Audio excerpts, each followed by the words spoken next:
तो दोस्तों आ गए हैं फिर से अपनी जंगल की कहानियाँ लेकर। किताब अभी हम कर रहे हैं जंगल लोर, जो कि जिम कॉर्बेट साहब के ऊपर है, उनके बचपन के किस्सों के ऊपर है, कैसे उन्होंने शिकार पहली बारी करा और उनके कुछ खट्टे मीठे किस्से। पार्ट 1 और पार्ट 2 ऑलरेडी चैनल के ऊपर आ चुका है। जो लोग पहली बार आए हैं उन्हें मैं एक बारी पार्ट 1 और पार्ट 2 का छोटा सा इंट्रोडक्शन दे देता हूँ, ताकि उन्हें अब तक की कहानी समझ में आए। देखिए, कॉर्बेट और कॉर्बेट की फैमिली के अंदर कुछ लड़कियां थी। तो ये लड़कियां छोटी बच्चियां, कॉर्बेट भी उस टाइम पे छोटे ही थे, मगर उन लड़कियों से थोड़ी कम एज के थे कॉर्बेट। तो लड़कियां थोड़ी ज़्यादा शरारती थी। तो लड़कियों ने परिवार का एक सदस्य था दान से, उसके साथ मजाक करने का प्लान बनाया, जिसके अंदर उन्होंने मोहरा बनाया जिम कॉर्बेट को। तो इन्होंने प्लान बनाया कि जिम कॉर्बेट को भालू की पोशाक में पहनाकर जंगल के जिस रास्ते से दान से अपने काम से लौटता है, वहीं पे कॉर्बेट को भालू की पोशाक पहना के जंगल में खड़ा कर देंगे। जैसी दान से आएगा, कॉर्बेट उनके ऊपर जोर से दहाड़ के आएंगे और दान से डर जाएगा। ऐसा इन लोगों को लगा। पर बदकिस्मती से दान से उस दिन लेट हो गया काम से आते हुए। तो जिम कॉर्बेट का जो बड़ा भाई था टॉम, उसने दान से को अपनी बंदूक दे दी कि अगर तुम लेट हो गए हो जाते टाइम, तो थोड़ा ध्यान से जाना, बंदूक लेते जाओ। तो दान से बंदूक लेके आ रहा था, और जब उसने देखा, उसको लगा कि हाँ भाई, ये तो भालू ने मेरे ऊपर हमला कर दिया। जब कॉर्बेट ने उसको डराने की कोशिश करी, तो दानसे ने कॉर्बेट की तरफ बंदूक तान के और फायर कर दिया। हालांकि टॉम को इन लड़कियों की इस प्लानिंग का पहले से ही पता था। तो टॉम ने कारतूस की जगह बंदूक के अंदर आटा भर दिया था। पर कॉर्बेट जो थे वो बच गए। वो पहाड़ से लुढ़कते हुए पहाड़ से नीचे चले गए। कुछ हल्की फुल्की चोटें आई थी, ज़्यादा कुछ हुआ नहीं था। तो ये था पार्ट 1 का। पार्ट 2 के अंदर हमने देखा था कि जो कॉर्बेट का बड़ा भाई टॉम था, टॉम कॉर्बेट को, परिवार के लोगों को मना के, कॉर्बेट की मम्मी को मनाकर कॉर्बेट को शिकार पे ले गए भालू के। इन्होंने गेम ट्रेल पे बैठे लोग, टॉम ने कॉर्बेट को गेम ट्रेल पे बैठा दिया। गेम ट्रेल होता है जो जंगल के अंदर जहाँ से जानवर आना जाना करते हैं, जो रास्ते बने होते हैं, उसको गेम ट्रेल बोलते हैं। तो टॉम ने कॉर्बेट को भालू के गेम ट्रेल पे बैठा दिया, और टॉम खुद थोड़ी सी दूरी पर जाकर एक सांबल के पेड़ के ऊपर चढ़ के बैठ गया था। और टॉम ने कॉर्बेट को बोला था कि अगर तुम्हें भालू दिखे मेरे आसपास, मतलब जिस पेड़ पर टॉम चढ़ के बैठे हुए थे, उस पेड़ के अगर नीचे भालू आता, टॉम देख नहीं पाते। तो इसलिए उन्होंने कॉर्बेट को बोला कि अगर तुम्हें ऐसा कुछ दिखता है तो मेरे को तुरंत आके बता देना। हालांकि शाम के टाइम पे भालू आया टॉम के बिल्कुल पेड़ के नीचे। टॉम को वो दिख नहीं रहा था, मगर कॉर्बेट को वो दूर से दिख गया था कि वो टॉम के पेड़ के नीचे खड़ा हुआ है। तो कॉर्बेट ने वहाँ से जाने की, वहाँ पे पहुँच के टॉम को बताने की कोशिश करी, मगर आधे रास्ते जाते जाते इनकी हिम्मत जो थी वो जवाब दे गई। ये डर गए बहुत बुरी तरीके से और वापस अपनी जगह पे जाके बैठ गए। तो ये हिस्सा हुआ था। और बीच में ये दानसे के साथ भी गए थे, मगर उस टाइम पे शिकार पे नहीं गए थे, दानसे के साथ गए थे। दानसे शिकार के लिए गया था। तो उस टाइम पे गन्ने के खेतों में गए थे, जहाँ पे काफ़ी सारे बाग रहते थे। धुनीगढ़ गन्नों का खेत था, धुनीगढ़ इलाका है, वहाँ गन्नों के खेत है। बागों का घर भी कहा जाता है उसे।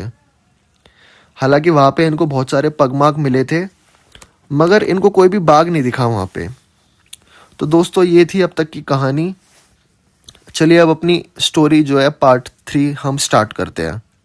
तो दोस्तों, अब कॉर्बेट कहते हैं कि ये जो 3 किस्से जो इन्होंने हमको बताए, जिसमें से एक तो था वो भालू वाला किस्सा, जो ये भाई टॉम के साथ शिकार पे गए। दूसरा किस्सा जो दानसे के साथ ये गए टाइगर के, बाघ के शिकार के लिए, जिसमें इन्होंने एक सहयोगी का रोल निभाया था। और तीसरा किस्सा जिसमें भाई टॉम इनको जंगल के अंदर ले गया था मोर के शिकार के लिए। इन्होंने 2-3 बारी कोशिश करी थी, पर मोर उड़ के भाग गया था। और एक किस्सा ये हुआ था कि दान से जब इनको बाघ के शिकार के लिए लेके गया था जिम कॉर्बेट को, तो दानसे ने अपनी बंदूक इनको पकड़ाई और इनको बोला कि लो फायर करो। इन्होंने वही नौसिखिए की तरह, नौसिखिए तो थे ही ये, इन्होंने पहले कभी बंदूक पकड़ी नहीं थी, चलाई नहीं थी। तो इन्होंने बंदूक अपने कंधे पर रखी और चलाई। तो जैसा कि आप लोगों को पता होगा कि बंदूक बहुत ज़ोर की झटका मारती है, अगर आप उसको अच्छे से ना पकड़ो तो वो पीछे की तरफ उछल जाती है। तो वही हुआ, बंदूक इन्होंने चलाई, वो बंदूक पीछे उछल के जाके पत्थरों में गिर गई थी। तो ये 3 किस्से कॉर्बेट बोलते हैं कि इन 3 किस्सों से जो इन्होंने सीखा वो एक तरह से जंगल ट्रेनिंग थी, जो इनके जो घर के परिवार के जो बड़े सदस्य थे उनके हिसाब से अब इनकी जंगल ट्रेनिंग पूरी हो चुकी है। जैसा कि इन्होंने जंगल में जाकर शिकार के दौरान सीखा कि बंदूक कैसे पकड़नी है, बंदूक चलानी कैसे है, पैदल बाघ को कैसे एक गोली मारनी है, कैसे शिकार की तरफ बढ़ना है, ये सब चीज़ें इन्होंने जंगल के अंदर सीख ली थी। कॉर्बेट बताते हैं कि मुझे ऐसे जंगल में जहाँ बाघ और भालू थे इसलिए ले जाया गया कि मुझे दिखा सकें कि अगर आपको जंगल के नियम और कानून पता है तो आपको जंगली जानवरों से इतना भी कोई खतरा नहीं होता। और फिर कॉर्बेट बोलते हैं कि बचपन में सीखे वाले लेसन्स, जो हमने बचपन में लेसन सीखे हैं वो हम बड़े होने के बाद भी कभी भूलते नहीं हैं। और कॉर्बेट बोलते हैं कि वैसे भी मैंने जो लेसन सीखे हैं मैंने जंगल के अंदर, उनको मैंने इतनी अच्छी तरीके से सीख लिया है कि मैं उसको कभी भूलने नहीं वाला। और अब कॉर्बेट बोलते हैं कि ये जो लेसन्स इन्होंने जंगल की ट्रेनिंग के दौरान सीखे हैं, ये लेसन्स को यूज़ करेंगे, इनका इस्तेमाल करेंगे जो फील्ड स्पोर्ट्स होते हैं, किसी एक फील्ड स्पोर्ट्स को चुनने के लिए। दोस्तों, फील्ड स्पोर्ट्स बेसिकली जो फील्ड स्पोर्ट्स होते हैं उनको या तो उसके अंदर मछली पकड़ना आता है, घुड़सवारी हॉर्स राइडिंग आती है, शिकार आता है, ट्रैकिंग आती है दोस्तों। बट मेनली जो होता है ना वो फील्ड स्पोर्ट्स हंटिंग को ही बोला जाता है। तो कॉर्बेट साहब बोलते हैं कि ये जो मैंने जंगल से अपने लेसन सीखे हैं, ये मैं इन फील्ड स्पोर्ट्स में से किसी एक फील्ड स्पोर्ट्स को चुनने के लिए, अपना इंटरेस्ट बनाने के लिए उसके अंदर इनको अपने लेसन्स को यूज़ करूँगा। हालांकि अब कॉर्बेट बताते हैं कि फैमिली, जो कॉर्बेट साहब की फैमिली थी वो ये चाहती थी कि कॉर्बेट इनमें से कोई एक स्पोर्ट्स चूज़ करे।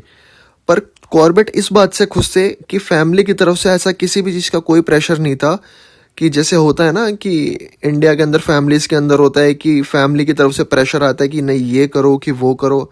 पर कॉर्बेट के साथ ऐसा कुछ भी नहीं था। कॉर्बेट के ऊपर अपनी खुद की फ्रीडम थी, वो जिसके अंदर भी उनका इंटरेस्ट आता वो उसको चूज़ कर सकते थे स्पोर्ट्स को। और कॉर्बेट की फैमिली का ये कहना था कि अब कॉर्बेट की इतनी उम्र तो हो ही चुकी है कि वो अपना निर्णय खुद ले सकते हैं कि उसको, कॉर्बेट को किस लाइन में जाना है, इनमें से किस स्पोर्ट्स को चुनना है उनको, चाहे वो ट्रैकिंग हो, हंटिंग हो या फिर घुड़सवारी हो। अब दोस्तों, कॉर्बेट बोलते हैं कि इंडिया के अंदर फील्ड स्पोर्ट्स की कोई कमी तो है नहीं, ना शिकार की कमी है, ना मछली पकड़ने की, ना घुड़सवारी की। पूरे भारत के अंदर इन खेलों की कोई कमी तो है नहीं। और जो लड़के होते हैं उनके अंदर बुद्धिमत्ता यानी कि इंटेलिजेंस की, करेज यानी साहस की कोई कमी नहीं होती। तो इसलिए कॉर्बेट बोलते हैं कि इस चीज़ का, इनमें से किसी एक स्पोर्ट्स को चुनने का जो डिसीज़न होना चाहिए वो लड़के के ऊपर ही छोड़ देना चाहिए कि वो इनमें से किस स्पोर्ट्स को चुनता है। अब कॉर्बेट बोलते हैं कि एक इंसान को उसकी रुचि जिस भी खेल में है उससे दूर नहीं रखना चाहिए, उसको उस खेल को खेलने देना चाहिए। पर साथ साथ कॉर्बेट ये भी बोलते हैं कि अगर एक इंसान जो कि शारीरिक रूप से भी पूरी तरह से केपेबल है, फिजिकल रूप से केपेबल है और मेंटली रूप से केपेबल है उस स्पोर्ट्स को खेलने के लिए, बट अगर उस इंसान की रुचि, उस इंसान का इंटरेस्ट ही उस खेल के अंदर नहीं है, तो उस इंसान को उस खेल से बिल्कुल ही दूर रहना चाहिए, क्योंकि वो उस खेल को फिर पूरे मन से खेल ही नहीं पाएगा। और ये चीज़ कॉर्बेट बोल रहे हैं हंटिंग से रिलेटेड, कि अगर एक इंसान हंटिंग करने के लिए फिजिकली स्ट्रांग है, मेंटली स्ट्रांग है, मगर उसका इंटरेस्ट ही नहीं है हंटिंग करने में, किसी की जान लेने में, तो उसको उस चीज़ से दूर ही रहना चाहिए, क्योंकि वो खेल फिर उसके लिए बना ही नहीं है, वो उसके अंदर रुचि ले ही नहीं पाएगा बिल्कुल भी।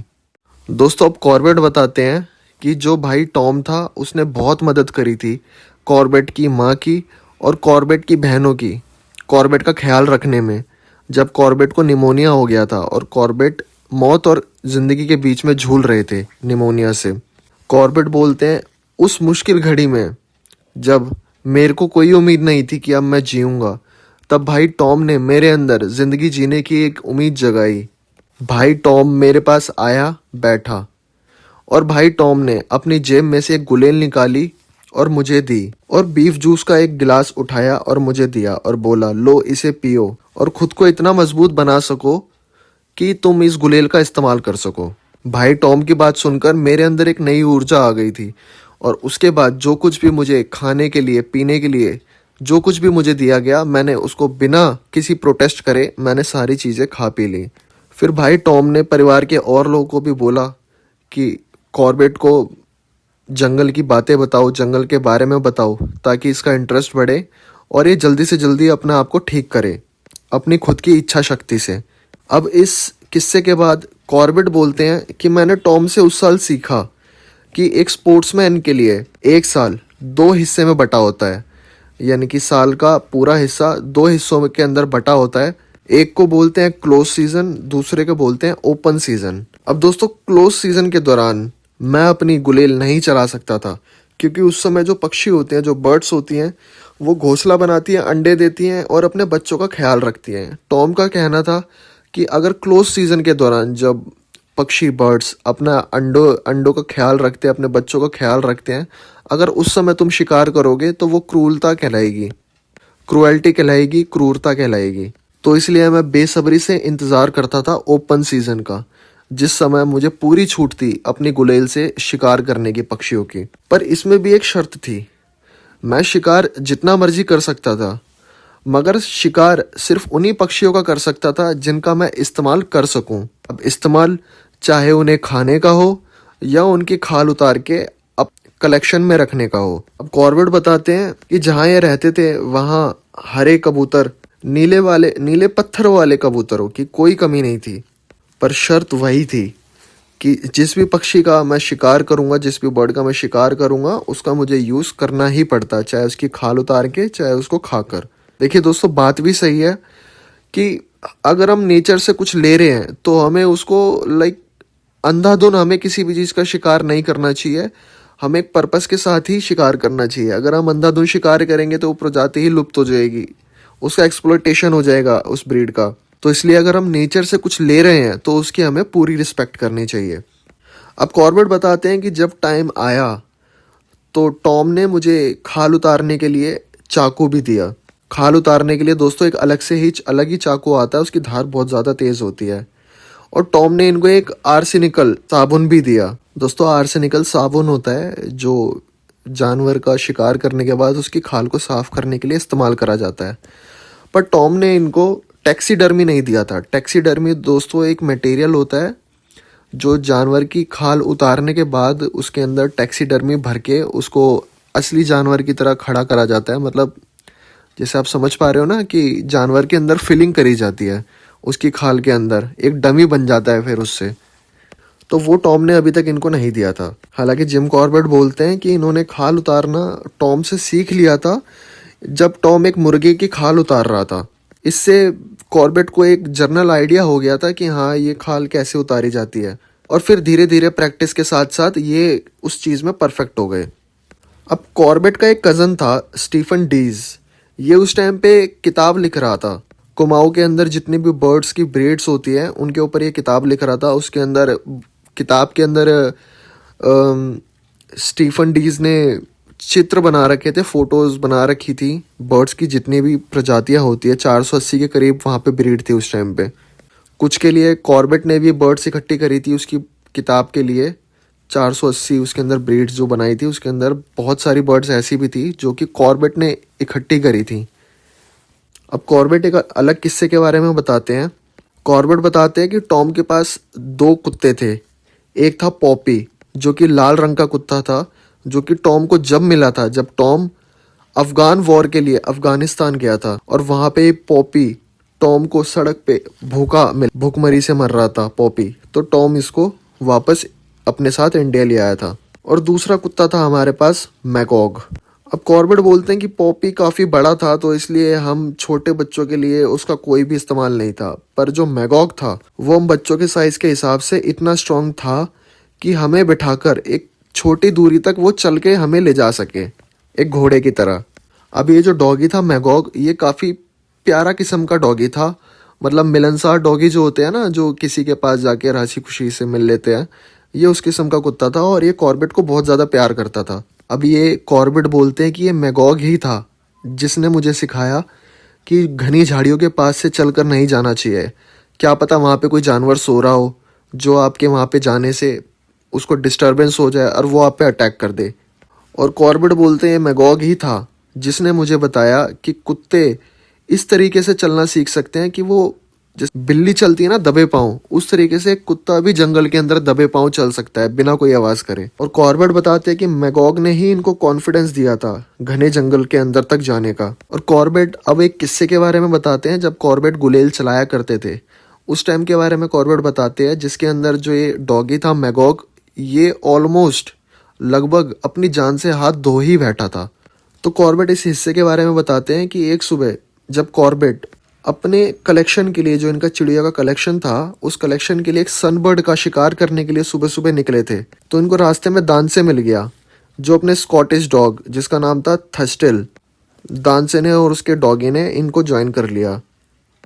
अब ये जो कॉर्बेट का डॉग था मैगॉग और दानसे का डॉग था थस्टिल, ये दोनों आपस में इनकी बनती नहीं थी बिल्कुल, पर ये एक दूसरे से लड़ने से भी बचते थे।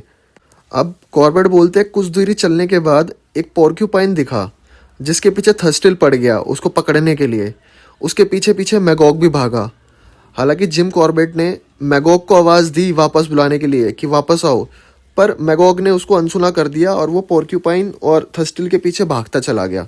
अब दानसे के हाथ में अपनी वही पुरानी लोडिंग शॉटगन थी, पर वो उसे चलाने से डर रहा था क्योंकि उसे डर था कि गोली कहीं जाके कुत्तों को ना लग जाए। अब दान से भागने में भी कोई ज़्यादा अच्छा नहीं था, पर उसने फिर भी कोशिश करी और भागकर उनका पीछा करा, दोनों कुत्तों का और पोर्क्यूपाइन का। और उनके थोड़े से नज़दीक जाकर उसने कोशिश करी अपनी बंदूक आगे अड़ाने की डॉगीज के और पोर्क्यूपाइन के बीच में, ताकि वो आपस में उनके पीछे ना भाग सकें। अब दोस्तों कॉर्बेट पोर्क्यूपाइन के बारे में बताते हैं कि पोर्क्यूपाइन के साथ डील करना कोई आसान काम नहीं है।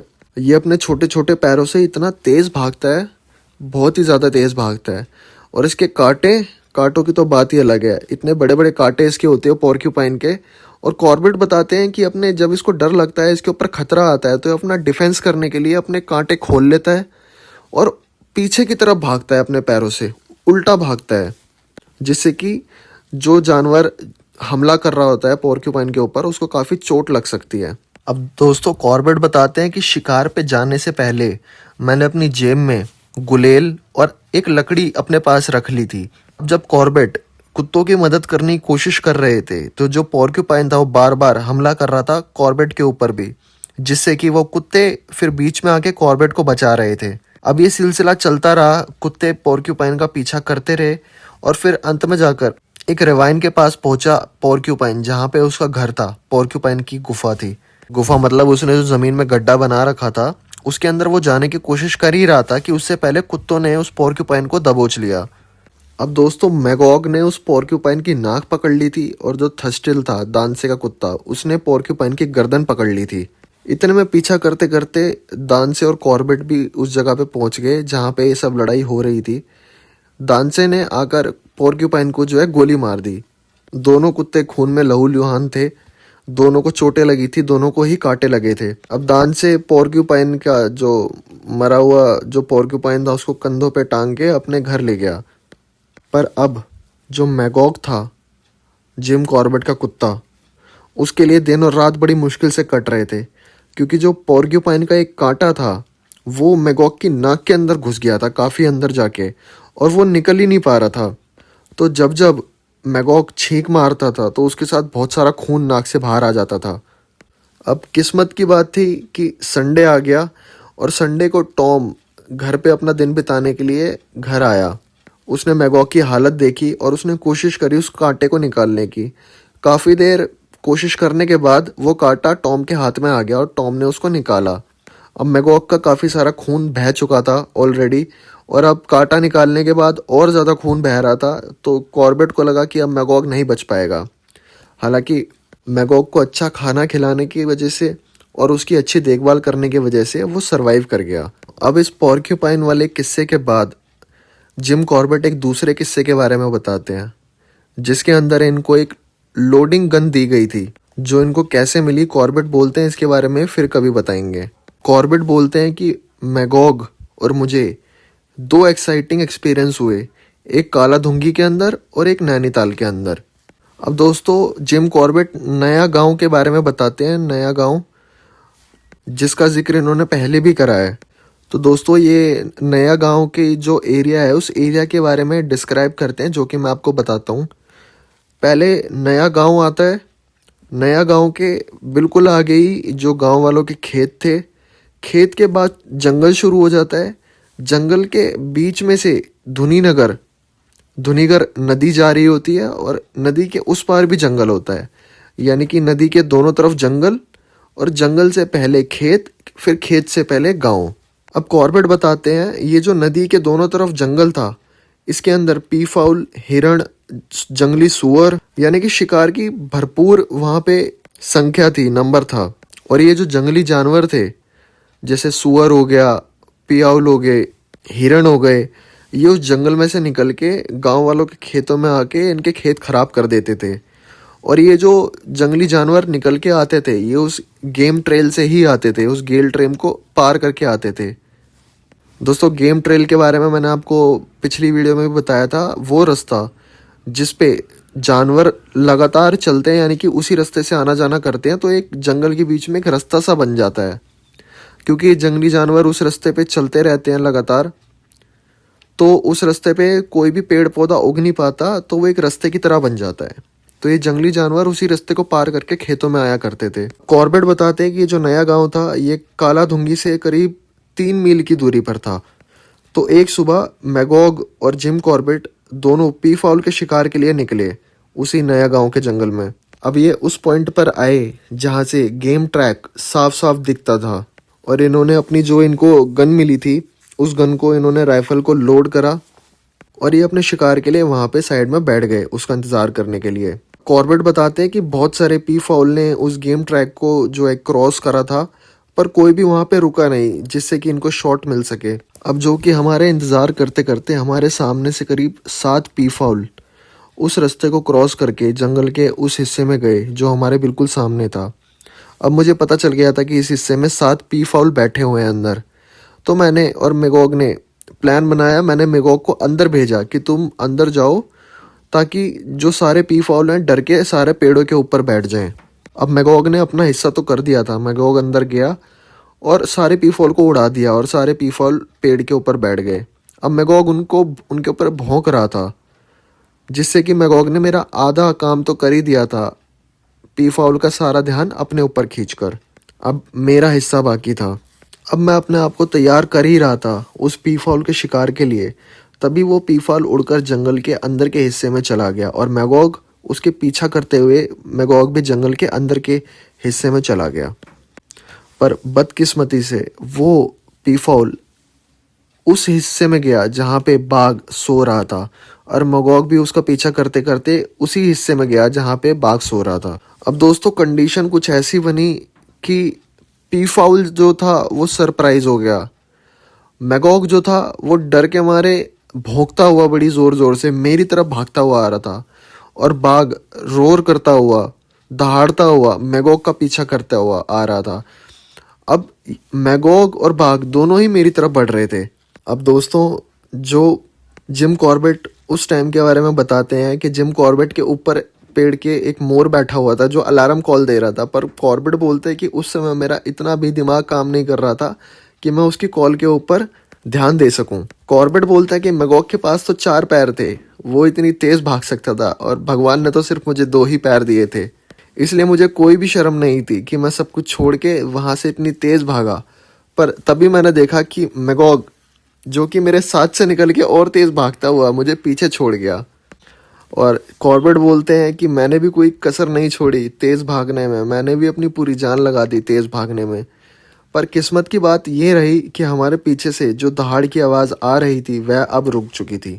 दोस्तों अब कॉर्बेट बोलते हैं कि जब ये किस्सा हुआ था तब मैं उस टाइगर को इमेजिन नहीं कर पाया था, मगर आज जब मैं उस किस्से के बारे में सोचता हूँ तो मैं इमेजिन कर पा रहा हूँ उस टाइगर को जो उन झाड़ियों के पीछे कर रहा था आराम, और हंस रहा था कि कैसे उसने एक बड़े कुत्ते को और एक छोटे बच्चे को दौड़ाया जिन्होंने उसकी नींद में बाधा डाली थी। अब दोस्तों कॉर्बेट अपने एक और एक्सपीरियंस के बारे में बताते हैं जिसमें कॉर्बेट ये कहते हैं कि मुझे जंगल का एक और ऐसा ही एक्सपीरियंस हुआ जब मैं अपनी गर्मियों की छुट्टियों बनाने के लिए अपने नैनीताल वाले घर के लिए निकला। और इस सफ़र में मैं अकेला था क्योंकि मैगॉग ने फ्रेंच लीव ले रखी थी अपनी एक महिला मित्र से मिलने के लिए। कॉर्बेट कहते हैं मैं कुछ समय से घने जंगल से बच रहा था और अधिक खुले इलाकों में रह रहा था। अब मैं एक सुबह जंगल फाउल को ढूंढ रहा था गोरखपुर रोड पे, जो नया गांव के ठीक बिल्कुल नीचे थी। अब कई पक्षी इधर उधर उड़ रहे थे मगर उनमें से किसी ने भी मुझे अपने नज़दीक नहीं आने दिया। इसीलिए मैं सड़क छोड़कर जंगल में चला गया जिसमें पेड़, कुछ बिखरी हुई झाड़ियाँ और छोटी घास थी। सड़क छोड़ने से पहले मैंने अपने जूते और मोजे उतार दिए थे और मैं अभी थोड़ी ही दूरी पर आगे बढ़ा था कि मेरी नज़र एक लाल जंगली मुर्गे पर पड़ी जो अपनी आंखें फाड़े खड़ा हुआ था। वह जंगली मुर्गा पेड़ के नीचे पड़ी हुई सूखी पत्तियों के नीचे खाने के लिए कीड़े ढूंढ रहा था। अब कॉर्बेट ने इसको पकड़ने का डिसीजन लिया। अब ये जंगली मुर्गा बड़ी सावधानी के साथ अपना खाना खोज रहा था। पहले ये अपने आसपास देखता कि कोई खतरा तो नहीं है। जब इसको लगता है कि हाँ कोई खतरा नहीं है तब ये तुरंत अपना सर नीचे करके फटाफट अपना खाना खोजता और दोबारा से अपना सर ऊपर करके इधर उधर देखने लगता। अब कॉर्बेट को पकड़ने का इस जंगली मुर्गे को बस एक ही तरीका दिखा कि जैसे ही अपना खाना ढूंढने के लिए अपना मुंह नीचे करे, कॉर्बेट को एक दो कदम आगे बढ़ना पड़ता था और जैसे ही अपना सर ऊपर करे जंगली मुर्गा, कॉर्बेट को रुकना पड़ता था। इसी तरह कॉर्बेट धीरे धीरे आगे बढ़ रहे थे जंगली मुर्गे की तरफ। आगे एक गड्ढा था जिसके अंदर आगे बढ़ते हुए कॉर्बेट का पैर पड़ा।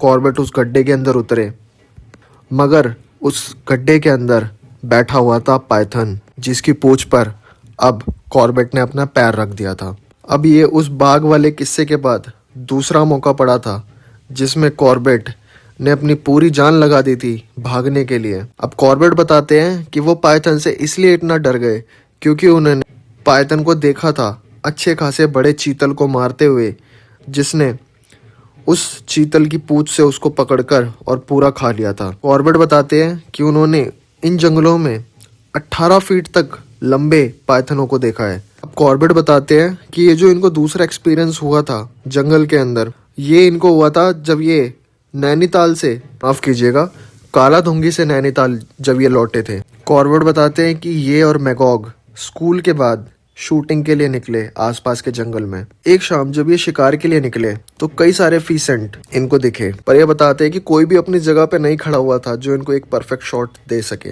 ये बताते हैं कि जब ये सरिया ताल के पास गए तो वहां पे एक सांप कुंडली बनाकर बैठा हुआ था, इसलिए वहां से भी चले गए आगे गहरे जंगल के अंदर।